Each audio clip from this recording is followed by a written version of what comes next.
আপনি কি জানেন মৃত ব্যক্তিরা কখন বুঝতে পারে যে তারা মারা গেছে? মৃত ব্যক্তিরা প্রথমে বুঝতে পারে না যে সে মারা গেছে। মৃত ব্যক্তির মৃত্যুর পরে আত্মীয় স্বজনের কান্নাকাটি, গোসল দেওয়া, কাফন পরানো, এমনকি কবর দেওয়ার আগ পর্যন্ত সে মনে করে মৃত্যুর স্বপ্ন দেখতেছে। এমন অবস্থায় সে চিৎকার করে সাহায্যের জন্য বা তার স্বপ্ন ভাঙানোর জন্য।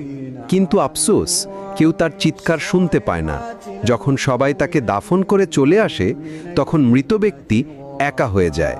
ঠিক তখনই মহান আল্লাহ তাআলা তার আত্মাকে পুনরায় তার দেহের মধ্যে ফিরিয়ে দেয়।